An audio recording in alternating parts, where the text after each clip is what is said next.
Yeah, hopping in a puddle jumper, except we're not jumping over puddles, we're jumping over the Himalayas.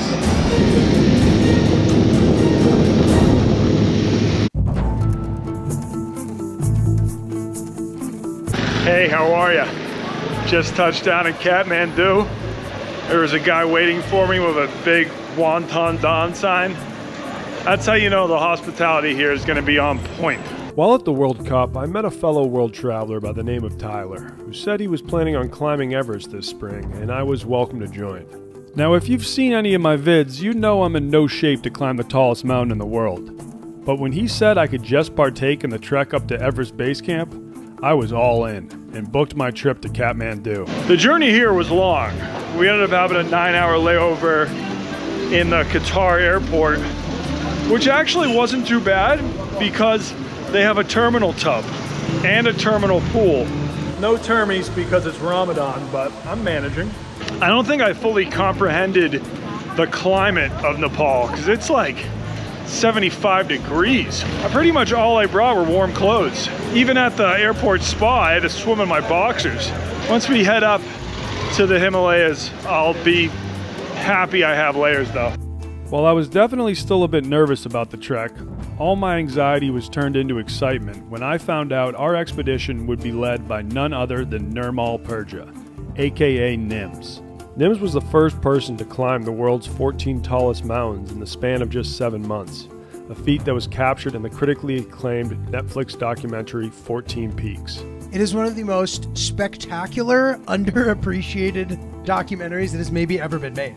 Nims has a 100% success rate guiding clients to the summits of 8,000-meter peaks, which he does through his adventure company, Elite Exped. They would be the ones spearheading Tyler's trip to the roof of the world and hosted a welcome dinner for us upon our arrival in Kathmandu, where I had a chance to meet the legend himself. How do you think we'll do on the hike to base camp? As long as you play by the rule that the real competition is just against you and nobody else, you will do very well. We say in the special forces, you know, slow is smooth and smooth is fast.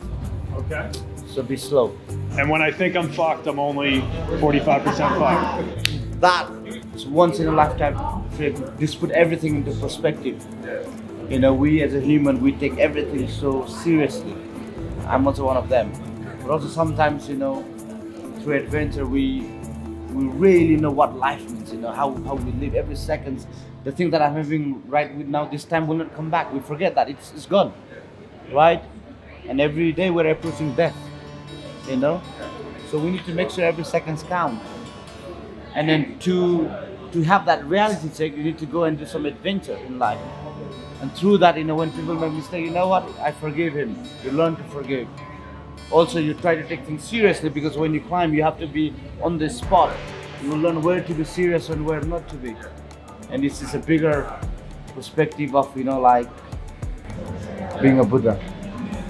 Peace.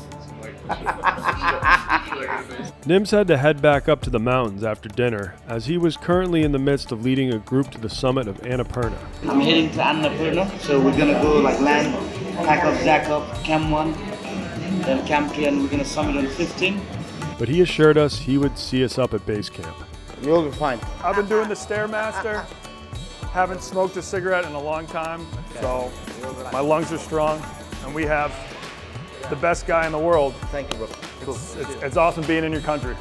The next day was the eve of our trip, and I had some business to take care of, such as acquiring any last pieces of trekking gear we'd need. I feel like we need poles just for how they'll look.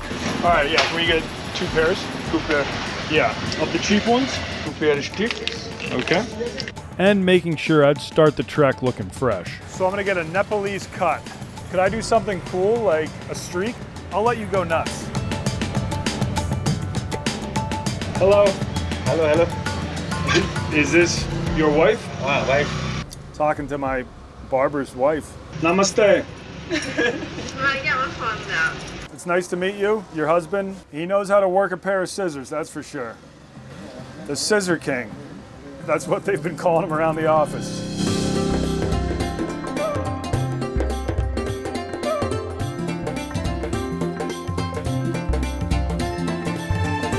Ah, yes. I'll take a massage. Thank you. Ooh. like that sound.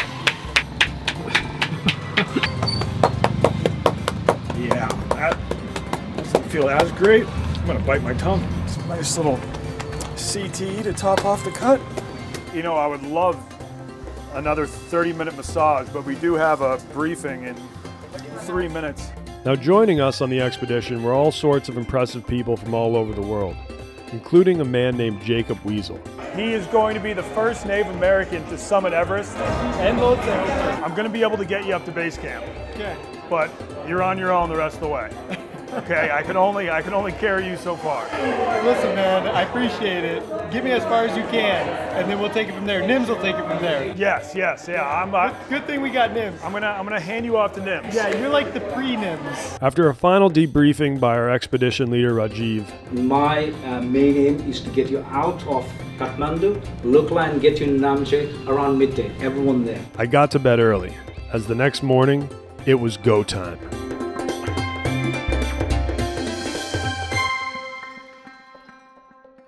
Our bags are packed. It's about 5 in the morning, and we're headed to the airport to hop on a plane to the most dangerous airport, Lukla, or at least the most dangerous runway, and then from there, getting in a helicopter, which will take us up to Namche Bazaar, 11,200 feet. So we're hitting the ground running. I guess I'm prepped. I'm literally bringing my computer backpack. All of the heavier stuff is going to be carried by the Sherpas, so this is what I'm bringing. Noticed the start of some blisters last night, which is concerning, seeing the hike has not begun. Those are just from walking around Kathmandu. But yeah, let's just hope for the best. Let's stay positive.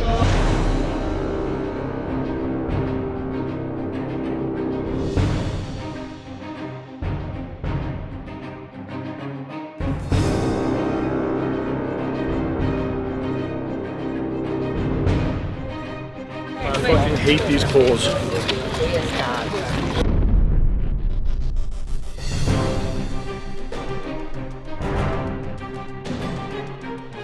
The Kathmandu Airport was filled with plenty of normal-sized planes. But they weren't for us. Yeah, hopping in a puddle jumper, except we're not jumping over puddles. We're jumping over the Himalayas.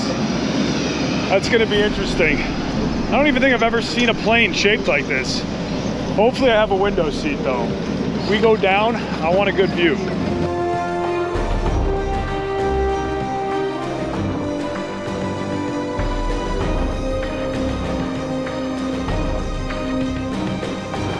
I'm in the way back.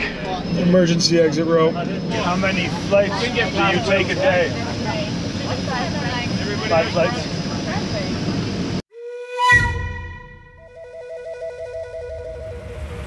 Visibility could have been better, but we were still cleared for takeoff. Pretty smooth takeoff.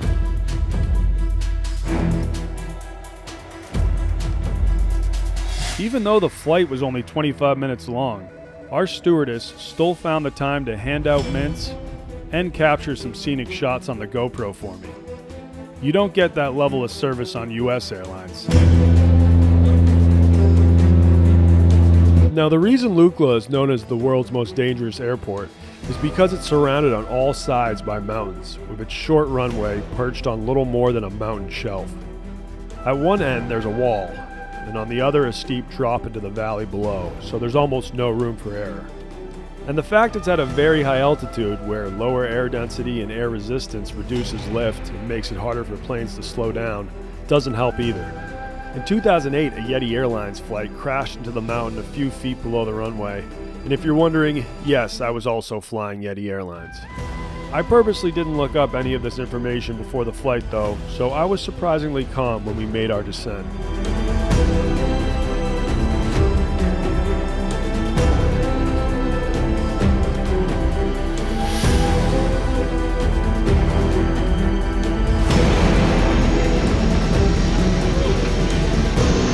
Successful landing.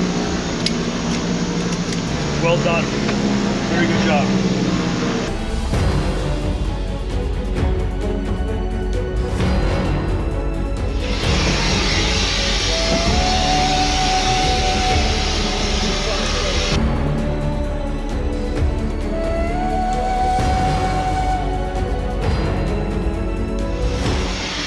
Thank you. Namaste. Damn, you can already see the peaks.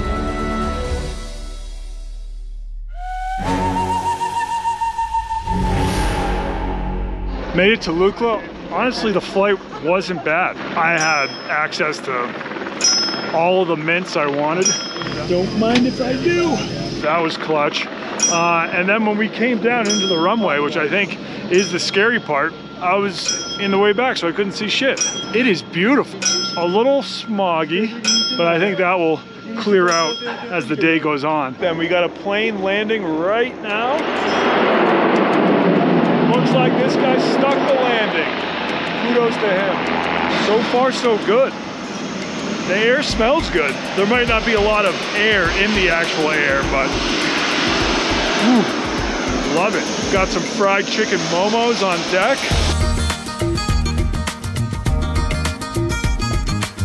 Now I have heard that 1 in 5 people probably get the shits on this trek. Heard someone complaining about having the shits over there. I think it's just because almost all the food needs to be hiked up here by Sherpas. So shout out the Sherps. You would think that the yak meat has to be fresh though. If you stick to yak, you will not yak. Here's to a great trip and not getting the shits. Lukla is known as the gateway to the entire Everest region of Nepal and is inhabited mostly by Sherpas, an ethnic group famous for their superhuman strength at high altitudes. I've already made one phenomenal squat spot. All that walking up and down the mountains, man, they can pull off the squat. And a shitload of donkeys. All right, guys, one at a time. Yep, coming through. Yeah, it's a donkey jam. Donkeys definitely get the right of way here, as they should. Donkeys and Sherpas just keep this entire mountain ecosystem running. As from here on out, there'd be no roads, so every man-made object I'd see along the trek was carried up on their backs at some point. What are they carrying? It looked like gas canisters. So they probably have to carry these up to base camp. He's eating the cardboard. That's not gonna get you up the mountain. I might have to eat some cardboard this trip too. It's turned into a beautiful day. I think we're gonna get the clear to take the helicopter and skip a full day of hiking, which would be nice. But it will actually be harder because you're just gonna start at 11,000 plus feet. That's gonna be a shock. Most people begin their Everest Base Camp Trek with a full day hike from Lukla to Namche Bazaar, as it's important for acclimatization. But because we were traveling with Nims's advanced climbing group and had all been vetted and deemed in good health, we were cleared to take a helicopter there instead. Dude, this heliport serves termies, but this is the one time I'm sorry I will not be able to buy a termie. It would be a bad luck. I'm meeting all these people for the first time and they'd be like, this dude's not taking it seriously. He's about to go to the highest elevation he's ever been at and he's crushing airport beers. Like, yes, that's probably what I would do if I was alone, but I don't want to get off on the wrong foot. So this trek normally would take 1 to 2 days. It's going to take us 3 to 5 minutes via helicopter. Thank you, Nims. That was a great idea. Yeah.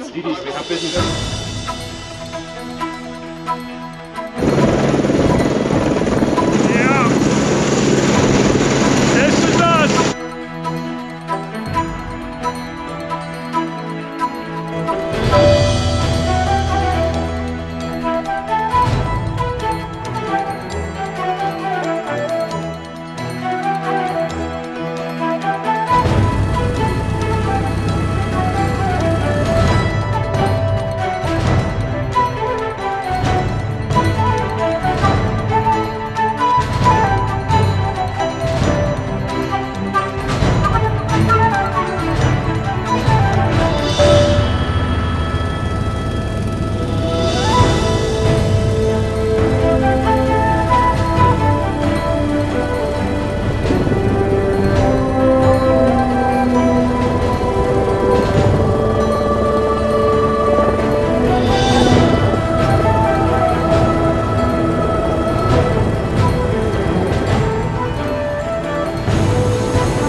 that view. Wow. All right, we are now at 11,200 feet. That means I should probably take out this Zen. Need all the oxygen I can get.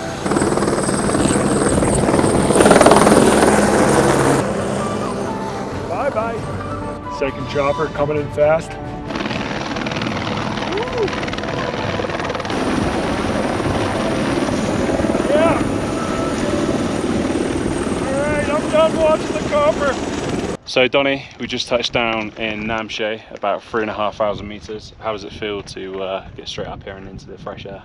It feels good. I'm currently the highest I have ever been. Don't notice any differences in my breathing, but also I've just been sitting here watching helicopters come in and go out. Haven't really been exerting myself, but this place looks awesome. And looking at some of the world's tallest mountains, how does that feel coming from the States? That is majestic. I'm from the east coast of the US. All we have are the Appalachian Mountains, and they don't really compete. All the peaks you see surrounding me, 2,000 meters shorter than Everest, at least. These are all around 6,000 meters. Everest is what, 8 something? Ah, Namche Bazaar. This is the last big town before we get to base camp. After that, it's just small little tea houses that you stop at. But this place is a full-on city. It's got an Irish pub, it's got a Japanese restaurant, it's got shops, and that's really all you need to call yourself a city. Irish pub, Japanese restaurant, shops, and people. That's sick.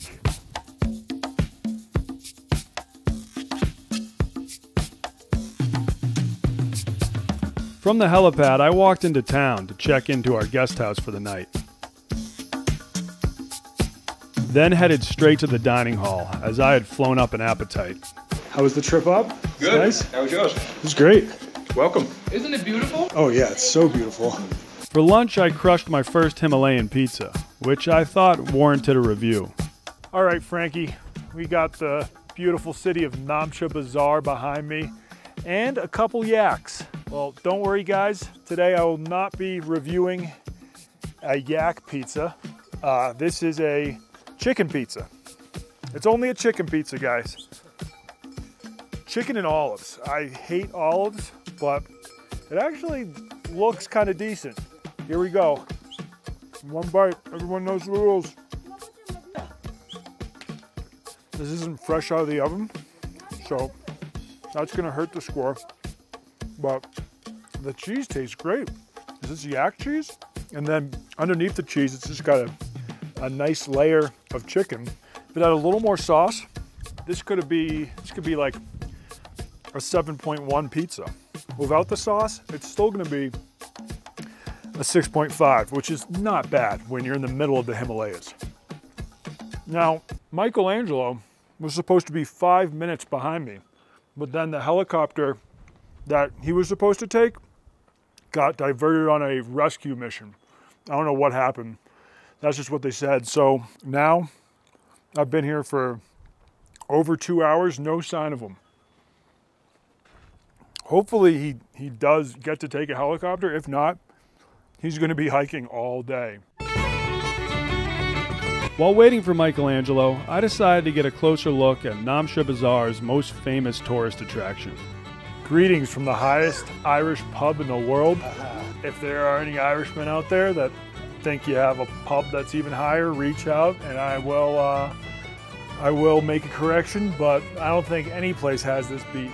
Now, I told myself that I wasn't really gonna drink on the way up to base camp just because it dehydrates you and you need to stay hydrated in altitude this high, but I don't think one Guinness is gonna hurt. I'm just gonna do one to say I've had a pint at the highest Irish pub. Hey, how are you? So is this the highest Irish pub in the world? Yes. Pretty cool. Oh, they even got Hurleys. Do you guys have Guinness? Oh, sorry, like our Guinness has not reached yet still. Your Guinness has what? Not reached yet. Okay. Do you have Jameson? No. Okay. Flight come today. It's like the border ticket from Lukla to Palpi maybe yesterday, and then Maybe in the evening you might come. Yeah. 2 days time to come here from Lukla, so. Okay, well, I'm gonna be here tomorrow too. Maybe I'll come by. They were sadly all out of Irish ales and spirits, so I got a Sherpa beer instead, I'll do a Sherpa. in solidarity with the Sherpas who would be carrying the vast bulk of our stuff all trek. One of those could be mine. I feel kind of bad, but I also don't know if I could physically bring that up. I'm gonna have to drink twice as much water to make up for this beer, but it was worth it to have a pint in a spot like this. All right, time to go chug some water and hike back up to the hotel, which is a trek.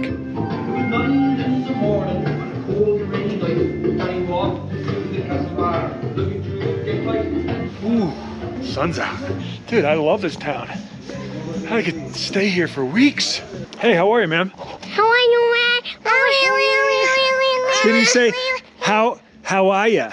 How are ya? That was perfect. How are ya? How are ya? How are ya? How are ya? How are ya? Good, and you? How are you?